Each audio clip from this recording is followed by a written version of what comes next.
and have the cash to. Well, and those are high income buyers in a lot of cases that, if it's, let's say carpeting, that we don't pay for now, we pay for at the end of construction.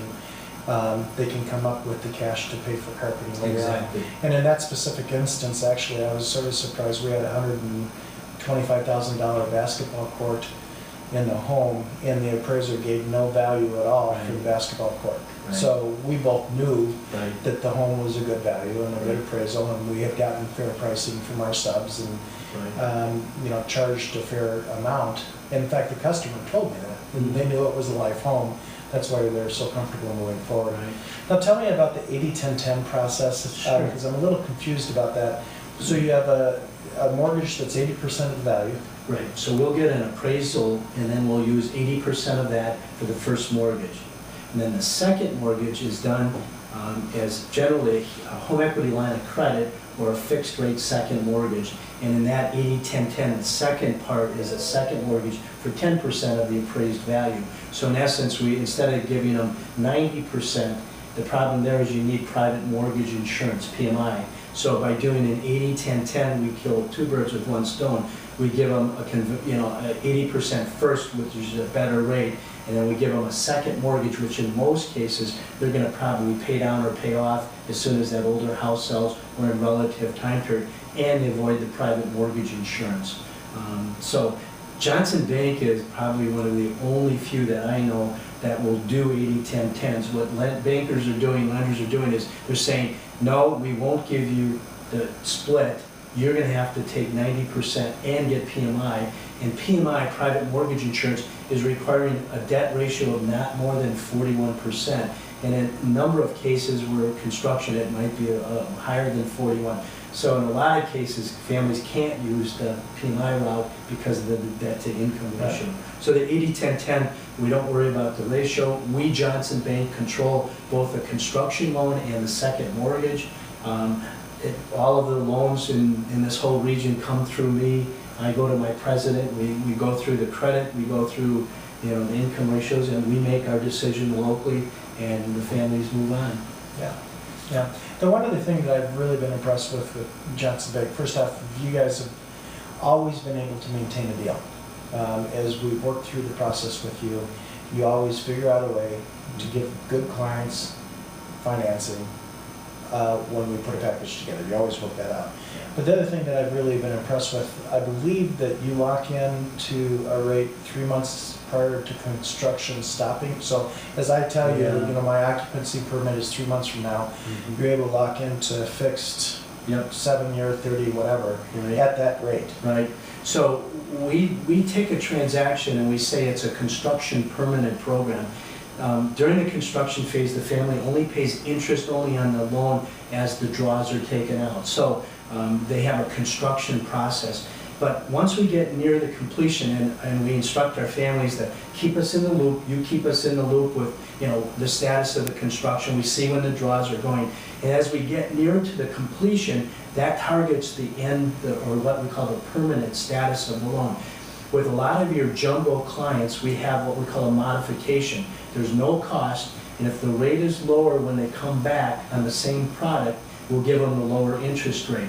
So in a number of families, just recently, the rates dropped by 0.5%, and these are on $1 million houses, $1 million loans, and they didn't ask us, we offered that to them. So we take the long view, saying we want them clients for life. We're a local service. That's the other thing that makes us different. When a family has a problem, they call me. Or the worst, they call a person in the scene that handles it. It's not calling the service center in some other state or some other country. Johnson Bank retains all of its customers, and I mean, the worst thing is call me on a Saturday and we'll take care of it type of thing. You always answer your cell phone. Unless you're doing one of your ski tracks that you're doing and doing that.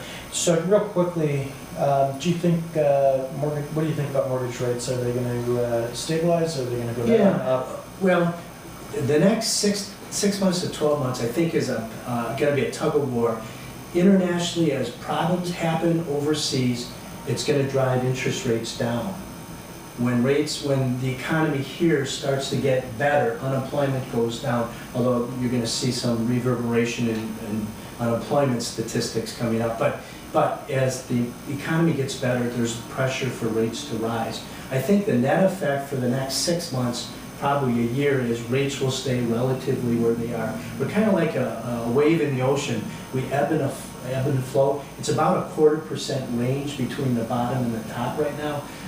Rates in general are right around 5%, a little lower 2 weeks ago, and they've come up about 1/8 to 0.25%. Now they're back down 1/8. So I think rate-wise, the families today, you've got customers that are.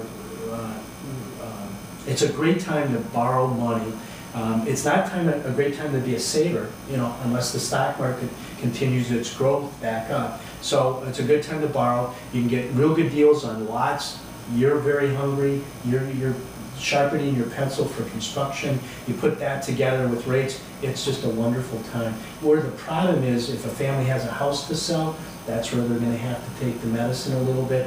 Sell it at a good fair price, but move on, and then you get their house done. See, what Jeff, I anticipate right now that our subs are still hungry. Yeah. We're still hungry.